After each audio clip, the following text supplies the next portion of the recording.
Okay, market అయితే open అయింది.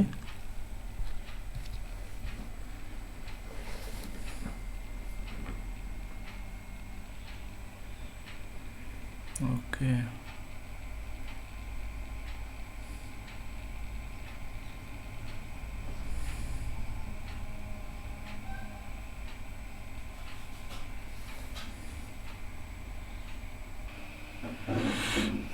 ఇక్కడ చూడండి, బ్యాంక్ నిఫ్టీలో నేను ఒక ట్రేడ్ అయితే తీసుకున్నాను.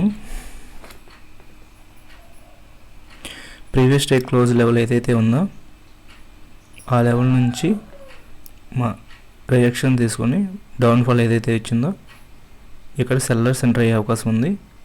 సో వాళ్ళ స్టాప్ లాసెస్ వచ్చేసి ప్రీవియస్ డే క్లోజ్ పైన ఉంటుంది కాబట్టి ఇది టార్గెట్గా నేను ఒక కాల్ సైడ్ ట్రేడ్ తీసుకున్నాను బ్యాంక్ నిఫ్టీలో.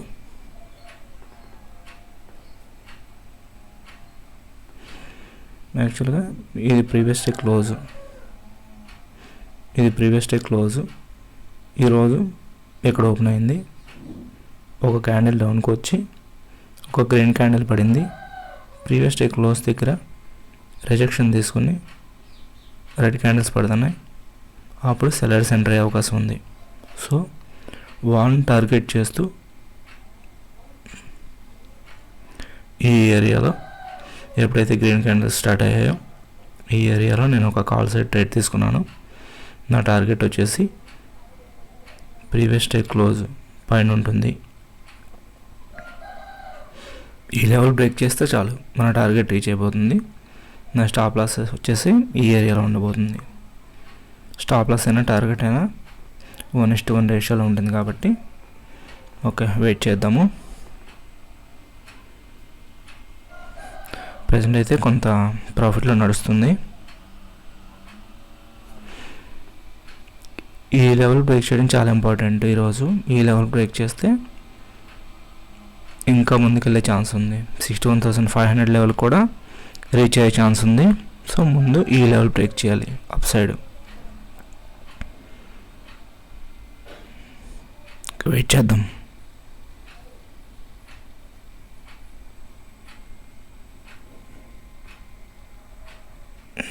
ఇక్కడ చూడండి, మనదైతే కొంత లాస్ నడుస్తుంది. 300, 400 కొంచెం రియాక్షన్ అయితే కనిపిస్తుంది. కానీ ఫైనల్గా మార్కెట్ అయితే అప్ సైడ్ వెళ్ళాలి.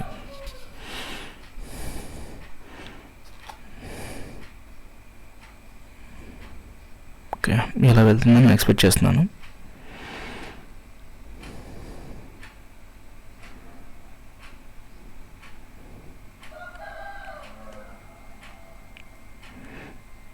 ఒక వెయిట్ చేద్దాం.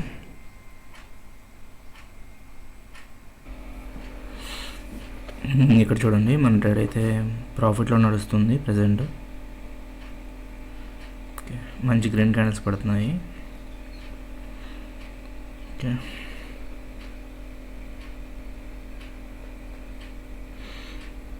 ఇంకా 2-3 మంచి గ్రీన్ క్యాండిల్స్ పడితే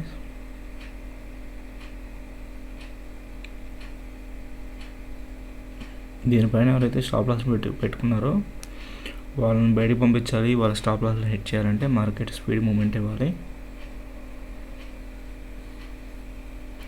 చూద్దాం. ఓకే,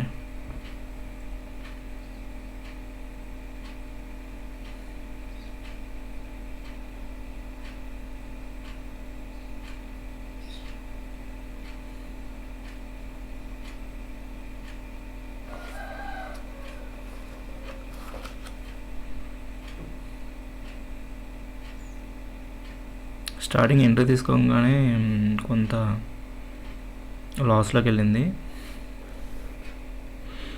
నేను ఈ ఏరియాలో తీసుకున్నాను. కొంచెం ఈ మూమెంట్ ఇచ్చిన తర్వాత ఏదైతే డౌన్ సైడ్ మూమెంట్ ఇచ్చిందో ఇక్కడ నాకు కొంచెం లాస్ కనిపించింది. మళ్ళీ ఇక్కడ నుంచి అప్ సైడ్ వెళ్తుంది కదా, మళ్ళీ గ్రీన్లోకి వచ్చింది. ఈ మూమెంట్ ఇలా కంటిన్యూ అవుతుంది అనుకుంటున్నాను నేను. అలా కాకుండా ప్రీవియస్ డే క్లోజ్ దగ్గర మళ్ళీ ఇక్కడ నుంచి రిజెక్షన్ తీసుకుంది అనుకోండి. ఇలా రిజెక్షన్ తీసుకుంటే మళ్ళీ కిందకు వచ్చే ఛాన్స్ ఉంటుంది. మ్యాక్సిమం వీళ్ళ స్టాప్ లాస్ హిట్ చేసిన తర్వాతే మార్కెట్ కిందకి రావాలి.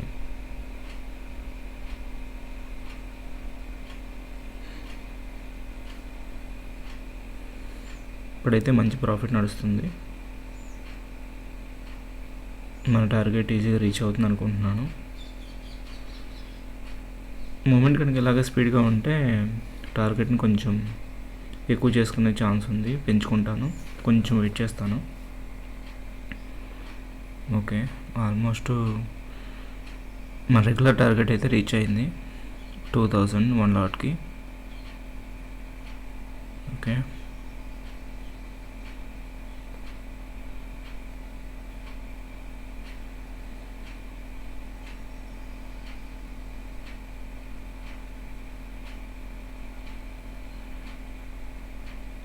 ఓకే, ప్రజెంట్ అయితే మన రెగ్యులర్ టార్గెట్ రీచ్ అయింది.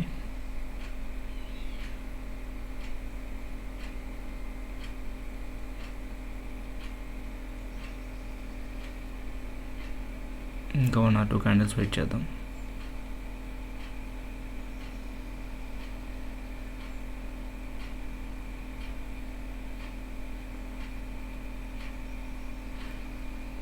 ఓకే, నేను అక్కడ ఎగ్జిట్ అయిపోతున్నాను ఈరోజుకి.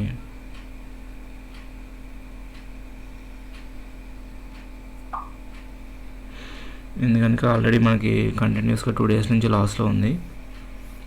సో ఈరోజైనా మన రెగ్యులర్ టార్గెట్ దగ్గర ఎగ్జిట్ అయిపోతే మనం ఆ లాసింగ్ స్ట్రీక్ని అయితే బ్రేక్ చేయొచ్చు. కంటిన్యూస్ లాసెస్లో ఏంటంటే మన సైకాలజీ దెబ్బతింటుంది. సో మార్కెట్ అయితే ప్రజెంట్ ఇక్కడి నుంచి అయితే బయట కిందకి వచ్చేది, డైరెక్ట్గా ఇలా పడిపోదు. కొంచెం పైకి ఇక్కడ 61,500 లెవెల్ కూడా ఉంది. మేబీ ఆ లెవెల్ దాకా కూడా వెళ్ళచ్చు. సో యాక్చువల్గా మనం ఇది బ్రేక్ చేసిన తర్వాత ఎగ్జిట్ అవుదాం అనుకున్నాం కాబట్టి ఓకే, నేను నా రెగ్యులర్ టార్గెట్ తీసుకుని ఎగ్జిట్ అయిపోయాను. ఈరోజు ట్రేడ్ తీసుకోవడానికి రీజన్ ఏంటంటే మెయిన్గా ప్రీవియస్ డే ఆఫ్టర్నూన్ ఒకసారి చూస్తే ప్రీవియస్ డే ఆఫ్టర్నూన్ నుంచి మార్కెట్ మంచి బుల్లిష్ మూమెంట్ ఇచ్చింది. ఈ మూమెంట్ ఇచ్చింది. నేను ఈ మూమెంట్ని కంటిన్యూ చేద్దాం అనుకుంటున్నాను. యాక్చువల్గా నేను కాల్ సైడ్ ట్రేడ్ తీసుకుందాం అనుకున్నాను. మార్కెట్ ఓపెనింగే కొంచెం గ్యాప్ డౌన్లో ఓపెన్ అయింది. అలాగే ప్రీవియస్ డే క్లోజ్ ఏదైతే ఉందో ఇది ప్రీవియస్ డే క్లోజు, అలాగే ప్రీవియస్ డే హై కూడా ఇదే ఉంది. యాక్చువల్గా ప్రీవియస్ డే హై కూడా ఇదే. ఆ లెవెల్ దగ్గర మార్కెట్ ఎప్పుడైతే రిజెక్షన్ తీసుకుని bearish side down side movement ఇచ్చిందో ఇక్కడ సెల్లర్స్ యాడ్ అవుతూ ఉంటారు. ఈ లెవెల్లో సెల్లర్స్ యాడ్ అవుతూ ఉంటారు. ప్రీవియస్ డే హై సపోర్ట్ ఉంది, అదే రెసిస్టెన్స్ ఉంది, అలాగే క్లోజింగ్ రెసిస్టెన్స్ ఉంది అని చెప్పి ఇక్కడ సెల్లర్స్ యాడ్ అవుతూ ఉంటారు. ఇక్కడ సెల్లర్స్ యాడ్ అయినా వాళ్ళ స్టాప్ లాస్ అన్నీ కూడా ప్రీవియస్ డే హై పైన పెట్టుకుంటారు. అది చూసి నేను ఎప్పుడైతే ఇక్కడ రిజెక్షన్ కనిపించిందో, గ్రీన్ క్యాండిల్స్ పడ్డాయో, అప్పుడు నేను కాల్ సైడ్ ఒక ట్రేడ్ తీసుకున్నాను. వీళ్ళ స్టాప్ లాసెస్ అన్నీ నా టార్గెట్. సో మన టార్గెట్ రీచ్ అయింది. ఈరోజుకి ఇంకా వేరే ట్రేడ్ తీసుకోను. యాక్చువల్గా నేను ఒక ట్రేడ్ అయితే చేస్తాను.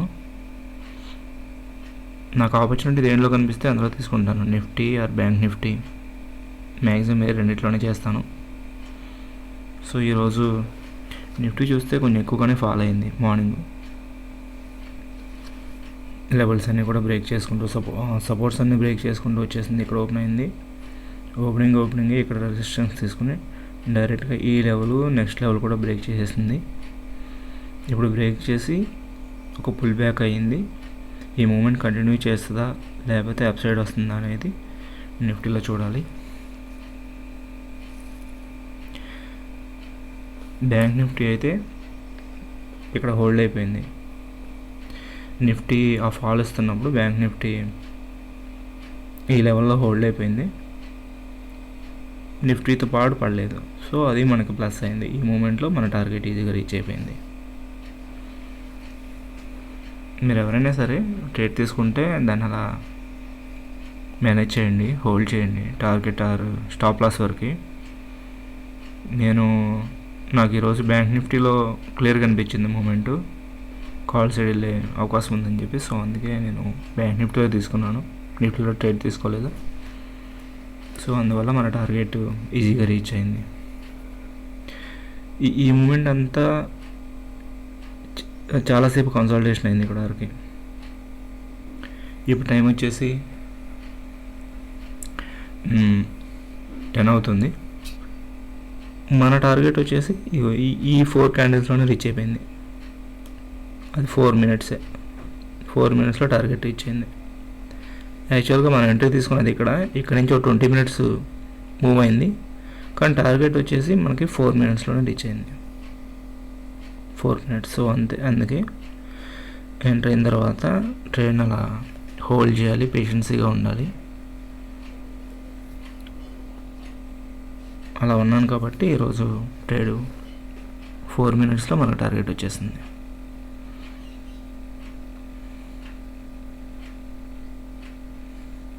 Okay guys, thank you. మళ్ళీ రేపు ట్రేడ్లో కలుద్దాం.